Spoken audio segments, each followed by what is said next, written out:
har'a wanti mul'atu dadhabbii guddaadhaan facaafameetu sanyii ijaan godhatu jireenya aduu gajjallaa hundumtuun fiigaa tulluuf gaara yaabee garuu waan ta'etti nama yaachisu gaaffii lubbuu maaf iddoo dhabee eenyuun komachuuf deema dhaloonni bara kanaa kan taa'ee yeroo qalbii jijjiirrannaa isaa gubuu nyaata hin fuudhan sirbaa akkuma baraanoyi dhufaatiin Kiristoosiif milikiitadha kun hunduu xumuramu yeroo dabalataa keessa akka jiru beekee nama meeqatu ifa yeroo isaan deemaa bidiruun fayyina ilmaan namaaf banamtee sun otoo hin cufamiin badiisaa oolchuuf wal waamaa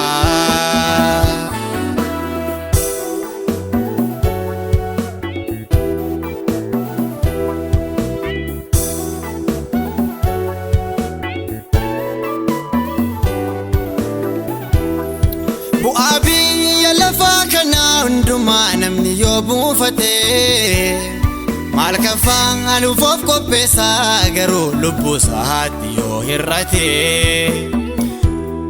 dammasuu min maakametu urgaa'ee nama gomjaasisaa ogeesson ogummaadhaan guutaan ija keessanii fannoo irratti ol kaasaa eenyuun komachuuf deema dhaloonni bara kanaa kan taa'ee yeroo qalbii jijjiirrannaa isaa gubuu nyaata hin fuudhan sirbaa akkuma baraanoyi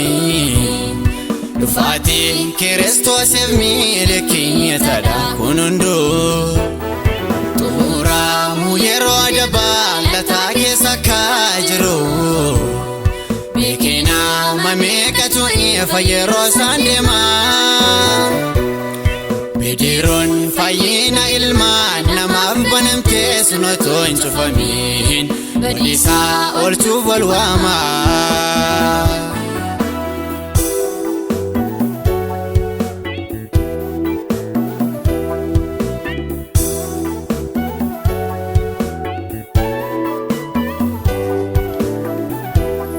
xalayyaan waamicha sanyii namoonni daadhii kan barreeffame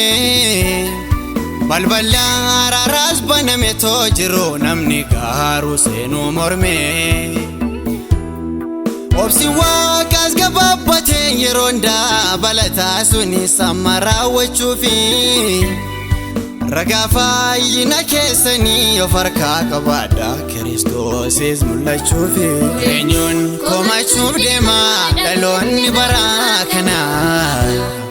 kan taa'ee yeroo qalbii jijjiirrannaa isaa gubuu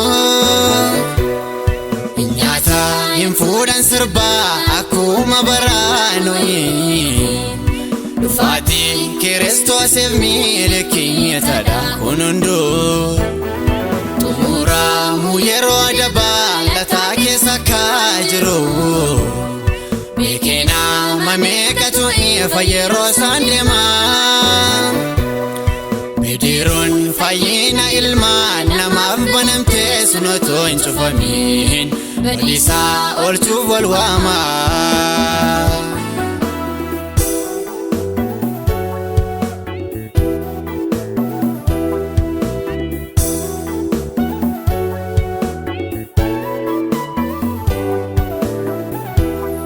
jireenya addunyaa kanarraa misa bor dhangala'ee darbuu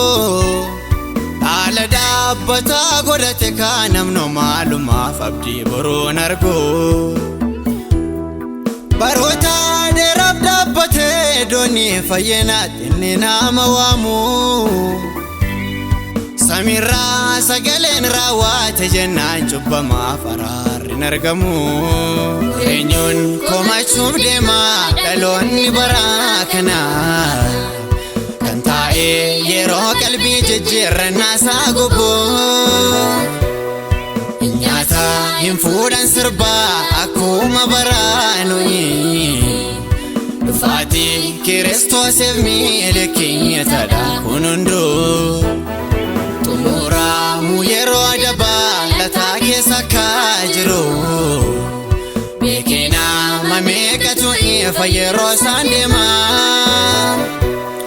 bidiruun fayyina ilmaan namaaf banamtee sun otoo hin cufamin badiisaa oolchuuf wal waamaa